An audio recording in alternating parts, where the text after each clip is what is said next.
when you're looking for a consultant, know what you want that consultant to do. You should have some idea or some clarity about the kind of expertise or assistance you're trying to get from that individual. Be honest about your willingness to change. A lot of organizations say they want to change, but when the consultant shows up, it's obvious that maybe they don't want to change.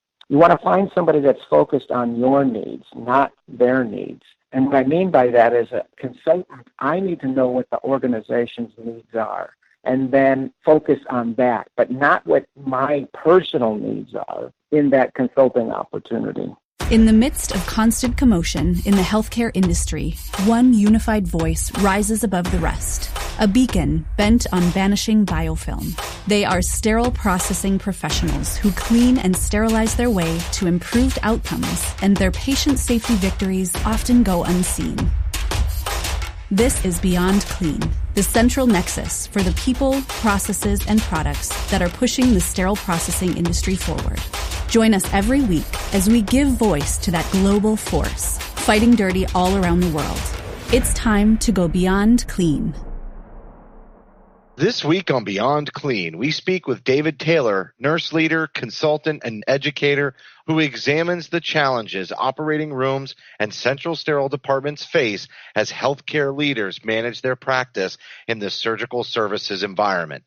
David is a member of the Association of Perioperative Registered Nurses, AORN, and recently was elected by the AORN membership for a 2-year appointment on the nominating committee. He maintains membership in the business industry consulting and leadership specialty assemblies and is a longtime member of Sigma Theta Tau International Honor Society of Nursing.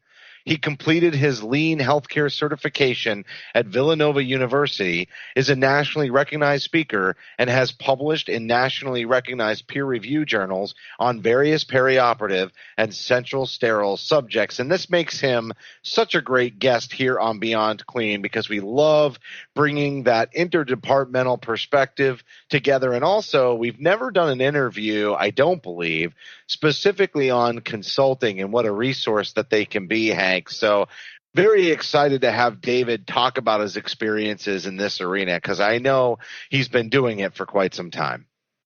Yeah, Justin, there's a lot of misconceptions in the industry, and I know as a young sterile processing technician, whenever I heard the word consultant, there was a little tingle down my spine, right, to think, okay, what are these folks going to do? Why are they coming in, and how's it going to impact my job? And that wasn't necessarily informed by anything, maybe just some incorrect assumptions. So I'm looking forward to digging into the background, the positive reasons maybe that a facility would bring in a consultant, and then try to dispel some of those myths. As a reminder, you can subscribe to Beyond Clean on iTunes, Stitcher, Google Play, and Spotify, or simply search for Beyond Clean on your favorite podcast application. We can also be heard on the Sterile Education app, available on iTunes and Android. Follow Beyond Clean on Twitter at Beyond Clean Info, Facebook.com/Beyond Clean Podcast, LinkedIn.com/company/Beyond Clean, or Instagram Beyond Clean Podcast. Finally, our YouTube channel, youtube.com/Beyond Clean, for fighting dirty, real talk, and beyond the headlines. Beyond Clean also offers social media and podcast consulting for vendor organizations and survey preparation and remote consulting services to hospitals, surgery centers, and clinics. Email info@beyondclean.net for more information. We'll be right back after a short break.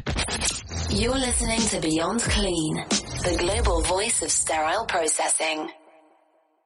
Joining us now is David Taylor, independent consultant and owner of Resolute Advisory Group, LLC. And David, you have a great deal of experience in consulting, and that's why we're bringing you on the show today. But this will be your second appearance. You did a really good job last time, and I know it's been quite some time since we last spoke here on the podcast. Really glad to have you back. It's great being back. Thank you for the invitation. And so I think we're going to talk a lot about consulting today, and even the title of the episode is Equipping Teams for Excellence. But why don't you start by telling everybody how you got into consulting yourself and what was attractive to you about it? I became a consultant probably 10 years ago. It's actually been a little over a decade. And my introduction to it was after meeting the chief nursing officer from a pretty prestigious consulting firm. Having several conversations, talking about what she did, the types of opportunities that existed in healthcare, and what a consultant can bring to the table is what really inspired me. Working with healthcare organizations and being a strategic leader, helping them through issues where they can become more profitable, a market leader, or even keeping them out of the newspaper because of some of the things that they're doing is what I really found interesting.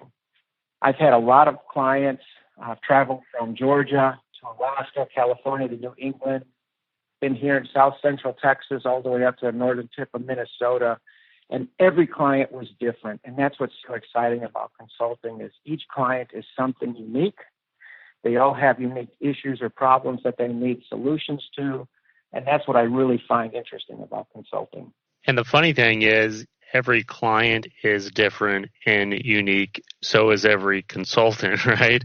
As a fellow consultant now, for about 2 years or so for myself, I learned and am still learning what the inside of the consulting field looks like. And as an industry, I know, or I should say, as a young technician, I know I would hear the word consultant and I would see consultants come in on occasion, but really knowing who these people are and what they do and as you said, how they got into the field, I think is an important part of just educating the industry to maybe appreciate what these folks are doing and again, the why behind the reasons they may be on site. And I know we'll get into some of that in the interview here. So in talking about the who behind the consultant that may show up at your hospital, I wonder if you can talk a little bit about what a typical resume would look like for an OR consultant and or a sterile processing consultant that may come to a hospital.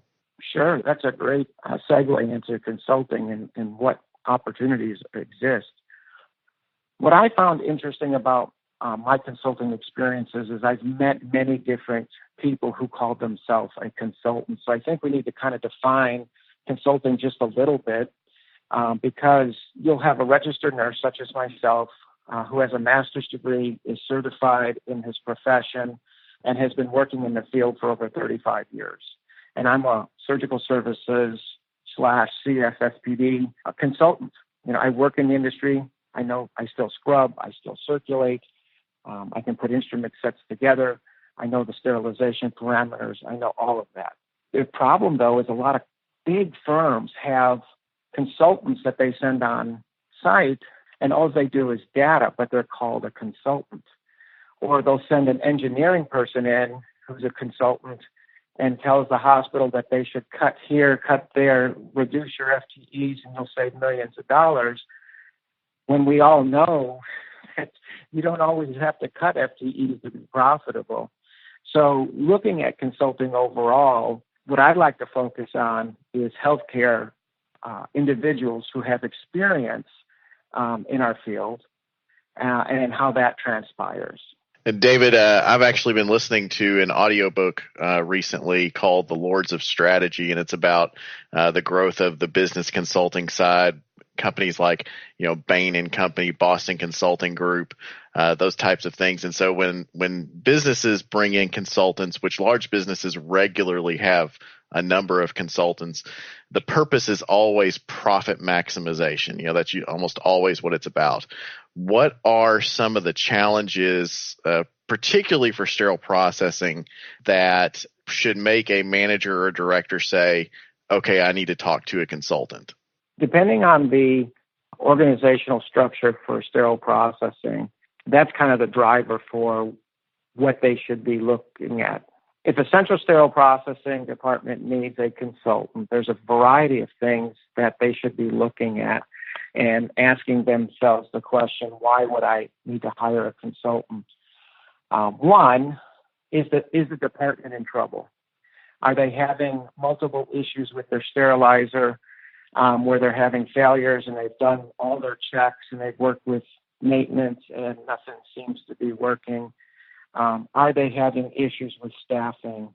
Are they understaffed? Are they having issues in case chart error rates? Are they having problems with bioburden? Are they having problems in the OR where they can't keep up with the volume of surgical procedures? Are there issues with finances? They can't seem to manage their budget, their productivity, their capital expenditures, those types of things. A lot of times, sterile processing has all of these issues. They try to maintain them themselves, and they don't even know when they have a problem. So they don't typically know that they should be asking for help. It usually is a overlap into the operating room, and the operating room becomes inefficient. And as the OR becomes inefficient, you don't have high rates for your first case on-time starts. Your turnover times are long, greater than 25 minutes. You have problems with reprocessing instruments, so you have a high IUSS rate. Those types of things is what really typically drives an organization to say we might need some help.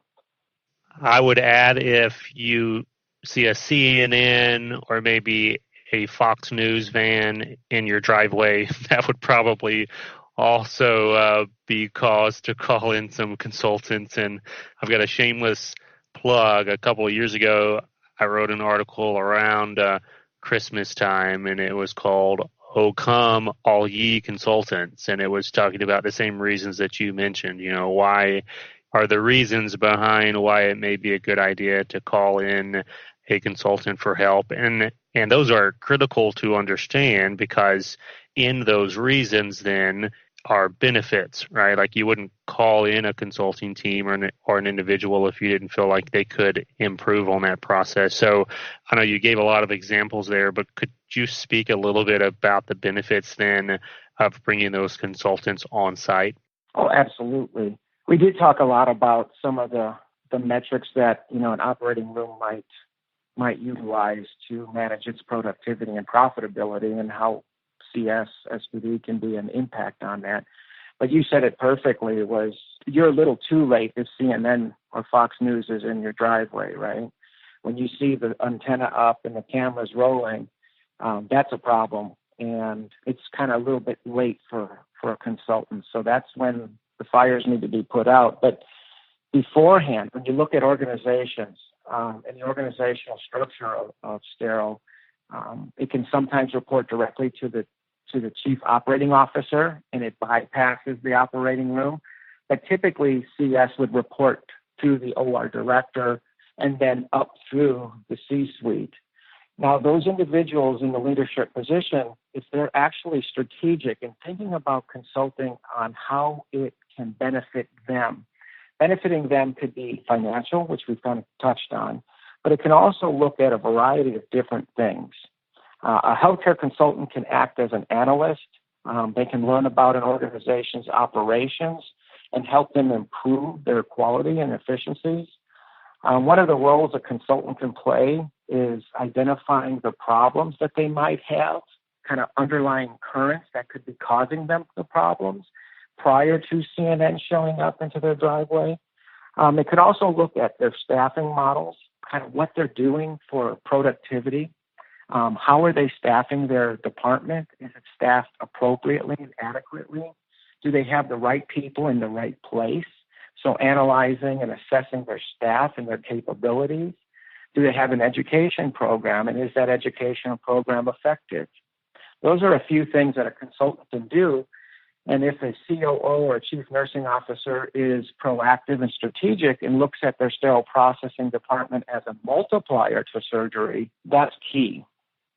And I know, David, I've heard you speak before, and you've talked about actually another benefit that is so critical, because I've been on the other side in departments and facilities that have struggled with this, but there's a very real impact on the culture, or I guess you should say a consultant can have an impact on the culture of a department and a facility. And that alone, even outside of metrics and processes, a bad culture can have so many detrimental effects on turnover and retention and communication. And as I said, you've spoken on those things before, but that is often overlooked, I think, in this whole consulting conversation, because how do you quantify a bad culture? If you have turnover metrics, you can quantify it, pretty well. The other impacts, to communication, for instance, are hard to measure, but you can feel it as you walk into some of these places that you need help, and it's got to come from the outside. Do you have any thoughts on that? You said it perfectly, Hank. Culture is key to every organization's ability to be successful. When I do a consulting opportunity, commonly culture is a significant barrier to change. Most organizations don't realize the type of culture they have. They think they know that they have a good culture, but when you do a deep dive into the surgical services space, you find a whole different perspective. There's articles written on the attitudes, and there's lots of articles that have been written about the behaviors of healthcare professionals, and it's not always as professional as many might think. So the culture can be very degrading. There can be a bullying effect, if you will, between the two departments. There's not a whole lot of organizations out there that actually work really well together between their surgical services space, perioperative, and the CS department. So the barriers are significant. And if the OR is not working well with, and if CS is not working well with the OR, you've got a problem. Many organizations, though, if they can bring in a consultant that has significant background in education, and it has been doing it for a number of years and actually has a good reputation, there's a lot of things that they can do. One is partnering with them as a strategic planner, helping them with performance improvement, strengthening their competitive positioning is key as well. They have to be able to evaluate what's going on the ground and how to get the work done. One consulting opportunity that I had in the Northeast recently, CS could not keep up with demand of the OR. The OR was running approximately 60 rooms a day. And at the end of the business day, which we know surgery never seems to end, but typically around 5 o'clock, CS would have about 1,000 instrument sets to manage. The next day, they'd have between 200 and 500 of those sets still needing to be processed. So the culture there was one of pointing fingers and not being proactive in looking at the situation, devising a plan to fix those problems.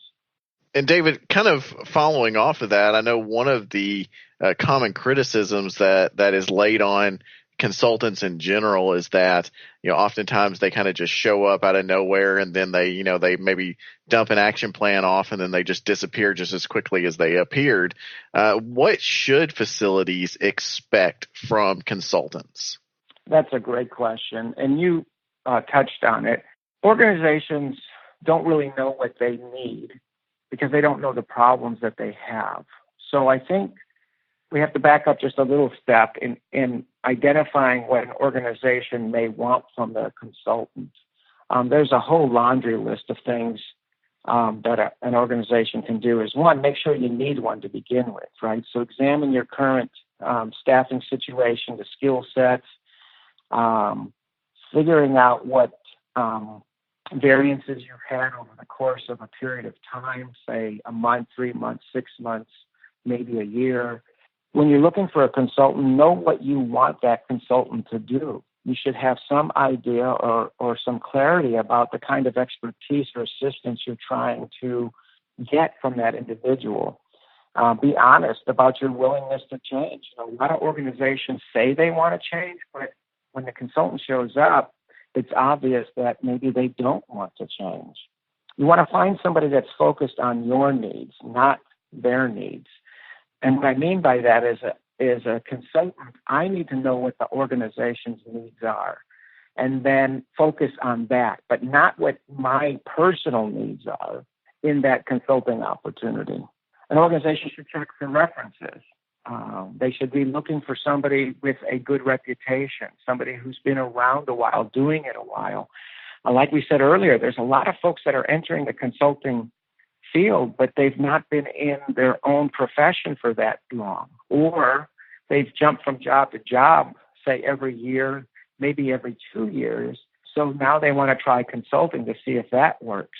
And sometimes that can give consulting overall a bad reputation. You want to choose somebody who's willing to tell you the truth. When I walk into an organization, I tell them I'm going to give you all of the information that I find, whether it's the good, the bad, or the ugly. And I'm going to do that with as much kindness as I can. But if CNN's in the driveway, we got to move very quickly, and it may not be as kind and nice up front. We need to fix things right now and then move forward, and then we can get back to a consulting relationship. You don't want to hire somebody that's going to be a yes person. So every time the C-suite tells you something, you say, oh, yes, we're going to do that, or yes, we're going to do that, or yes, we're going to do that. You got to be able to push back and say no occasionally. And you want to make sure that you're looking at the bigger picture. Can that person overlap multiple departments? I was in a contract recently where they wanted me to expand the contract and work in their ambulatory surgery center and work in the different hospitals that they had in their system. And the contract was really for one hospital. So you have to be able to articulate and talk through things and find out what their true needs are. And now, David, you referenced earlier, I think, on the fact that there's a lot of folks in the field who call themselves consultants, but they may not have the experience or the credentials necessary to really know what they're talking about, or if they do know what they're talking about, they may not have the soft skills, as you just referenced, for how to communicate that in the context of a high-stress situation or in a controversial and dramatic kind of context if there's a lot of drama going on between teams. So as a facility who would be looking again at bringing a consultant in, how should these department leaders or these perioperative leaders or C-suite look at distinguishing, and how can they identify between someone who is actually a high-quality consultant and someone who's just a pretender? Well, I think that kind of goes back to an earlier conversation that we had about what kind of resume does a typical consultant have. When we look at nursing, I want to make sure that somebody has a similar education as I have, a similar certification that I have, and has been in the field for a number of years. Nursing is pretty tough on each other and what expectations we have for one another. You wouldn't hire a consultant in, say, surgery who's had 4 or 5 years of surgical experience and has never led an OR. So I have a master's degree. I'm certified in my specialty. I'm lean certified, and I've been consulting for 10 years. In addition to that, I have run ORs from very small to extremely large, and I've run entire systems for surgical services, which had 5 hospitals in that system in one city. So I've had a lot of experiences throughout my career, but I've also had some very large leadership roles. That doesn't make me a great consultant just because I put a shingle on the door and say I'm open for business. But what it does do is it demonstrates that I have a background in surgical services, and maybe the things that I have said or will say might make sense because of that experience. Take somebody in sterile processing who's been in the industry for 30 years, has been degreed, maybe has a business degree or other degrees, and are certified. So they've got a long history of working.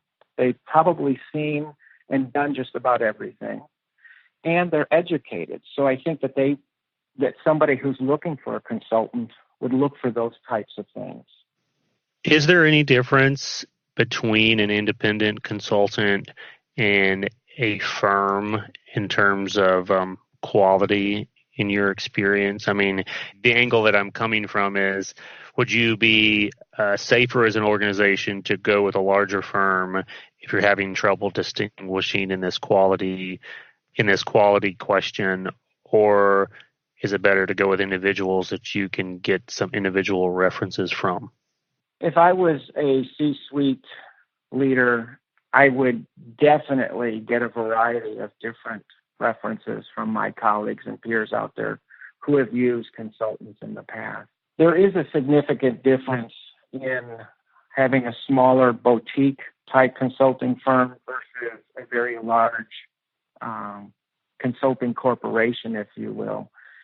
But we have a problem in our industry because now everybody's calling themselves consultants. Take the interim market, for example. 10 years ago, there might have been one or two firms out there that was significantly involved in the interim placement of OR leaders or CSSPD leaders on an interim basis while the hospital was doing their recruiting and hiring. Now everybody has an interim. And more recently, a few of those companies are actually trying to send interims in to do not just the interim day-to-day operations, payroll, manage their staff, keep the rooms running, hit the metrics, but they also want them to act like consultants. We got to be really careful when somebody's listening and says, hiring a bigger firm's better, because it's not necessarily true. You don't know necessarily what they do on a day-to-day basis, but they can provide you somebody to manage your OR and do your consulting and fix all of your process problems. Whereas somebody like myself, which is a boutique firm, I bring together the team of experts that I feel are necessary to run that project. And by doing so, I bring the exact number of people so that an organization doesn't have to spend more money than is necessary to get the same results. And David, I'm sure there are a lot of managers out there right now who are hearing this and saying, man, I would love to have somebody come in and look at my department, help me out with a few things, but I can't even get approval for floor mats. How do I get approval to bring in a consultant? What kind of ammunition can you give a manager or a director to be able to go to administration and make the case to bring in a consultant?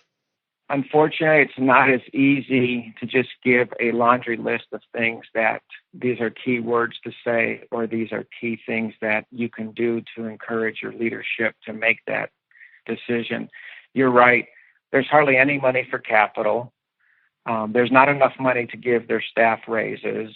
They're always pushing productivity because the margins are tighter and tighter. So the chance for an organization to actually be proactive and bring in a consultant, that's an added expense that they don't really budget for. Now, flipping it around just a little bit, hospitals would actually be more profitable if they hired consultants on a more regular basis. Business does it all the time. Businesses hire multitude of consultants, whether it's somebody strategic on the ground looking at process improvement or lean, Six Sigma stuff, looking at data, so data can actually drive some of the profitability.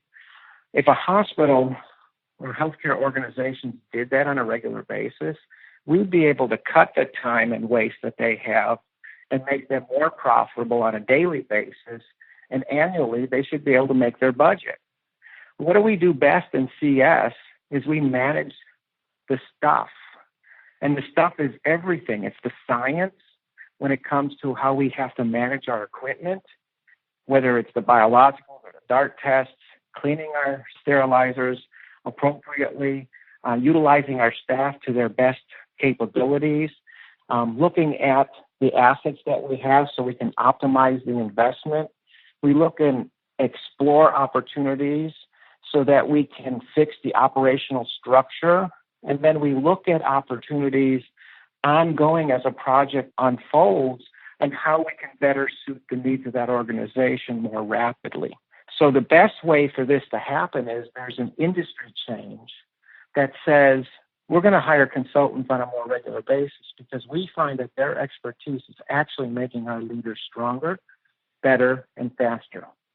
David, I'm not sure if anybody else has asked this question too, but do you ever feel like sometimes consultants get called in because there's a general staffing issue at the facility that ultimately leads to an issue, and how big does that play in? I have never been called in just because of staffing. I always seem to get the call when the hospital's in trouble. I'm always getting the call when Joint Commission is on their doorstep and they're frightened because the manager just quit. I'm the guy that they call because CMS came in and gave them a finding, and they have 5 hospitals in their system, and it's all under one license, which means if CMS shuts down the one hospital, it shuts down all 5. So I've never been called in proactively because of staffing. It's always when there's a problem. Now, if we use what I said previously, COO or chief nursing officers listening to your podcast and says, I want to be proactive, call me in or call a consulting firm in that's actually going to give you an assessment of your current situation. The costs are minimal than what it would be if you find yourself with Joint Commission or CMS on your back. David, I got to imagine, and just from my perspective, I've been a manager before in a department, and I can tell that most of the time the hospital looks to me to be the expert on whatever's going on. And I have to imagine that going to administration and asking them to bring in a consultant is kind of like admitting defeat. It would be terrifying to say that I need help on something. How can you encourage managers to be able to not be afraid of looking like a failure by asking for a consultant? You bring up a perfect point. As a manager or director, you're hired to be the expert.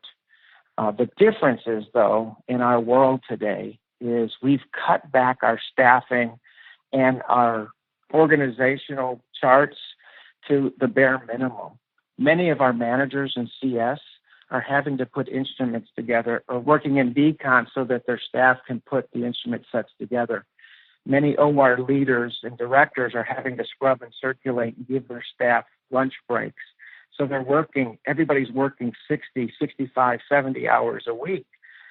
So what you said is right. You should be the expert, but unfortunately you can't focus in on all the important strategic stuff all of the time. So how can somebody be proactive in this? A lot of organizations are trying to figure out how do they stay ahead of the curve. And that curve is whether it's a CMS visit or whether it's Joint Commission. How do you stay ahead of the curve? Is you can hire a consultant and they can come in and give you the 30,000-foot view, a very inexpensive cost for them to know what the problems are that they might be encountering during one of those surveys. So going to your leadership and explaining such situations this is what it would cost if we bring somebody in to give us an overview of our organization, of our structure, and our processes. If we don't succeed through a CMS visit, the cost would be a different number, generally much higher because the action plan and all the items that are necessary for them to act on is going to be exponentially more expensive. Yeah, we are definitely all about the proactive attempts at solving problems ahead of time. You definitely want to get there and have the process improvement long before anybody finds it. And I think some of it is just training people to identify key issues and needs ahead of time and having, really a plan in place and one that they continue to reevaluate and check in with themselves. Because what you sometimes see is people fix one problem over here and then they go away from it for so long that problem actually comes back because they're on to solving the next problem instead of maintaining the process. So I'm sure that is a lot of, some of your consulting approach is how you establish ways and systems that are going to prevent that from, again, falling off the radar and becoming a problem again in the future. But David, this has been an excellent interview. And I think the first one that we've had on consulting in general and where it's helpful. So I just wanted to thank you so much for sharing your expertise and your experience with everyone today. My pleasure. And thank you again for inviting me to your podcast. That was David Taylor, independent consultant and owner of Resolute Advisory Group, LLC. And Mike, a lot of good nuggets. And I think, as Hank said in the intro, really looking at consulting in a more positive light, because many times, and you really did ask a great question. I think it was the second to last one of the interview, but just really like, oh no, are they going to find me out? And instead of looking at it very proactively and bringing somebody in with a very targeted focus in an area where, many times we find ourselves a little bit just not quite ready to tackle an issue, or maybe we've just never dealt with it before. And instead of looking at it as a shortcoming, it's a strength that we would ask for help and make sure that the entire, surgical services line or sterile processing doesn't wind up suffering from sweeping it under the rug per se. Yeah, absolutely. And like David mentioned, and I had mentioned earlier that, in the business and in the manufacturing industries, consultants are normal. Like it's a normal problem solving, fact finding, process improving. It's a positive process to bring in consultants. And so they make very frequent use of consultants. And it really does seem like it's a tool that is missing all too often from our healthcare setting, particularly in surgical services and SPD. And so much of it does seem to come back down to we just don't want to admit that we need help. But if you can't admit that you have a problem, it's never going to get better. And so this is exactly why we needed this podcast. We needed this expertise to come in and help us understand that this can be a very positive process. I like that you reiterated that other industries see this as a very common model, because we do get very focused on healthcare culture, but I've seen a lot of organizations, and especially in the supply chain area, really try to pull people from outside of the healthcare industry to bring in some of those best practices. So that's a really great point, Mike. That's going to do it for this week's show. As a reminder, you can help support us by subscribing to Beyond Clean on iTunes or Stitcher, Google Play, or Spotify. Simply search for Beyond Clean Podcast. We'd certainly appreciate a rating and a review, because your feedback is important to the show. And if you have any questions for any of our hosts, any topics that you'd like us to cover on a future episode, or if you'd just like to share a picture anonymously on our Instagram page, just send an email to info@beyondclean.net. On behalf of Hank, Mike, Bob, and myself, thank you for listening to another edition of Beyond Clean.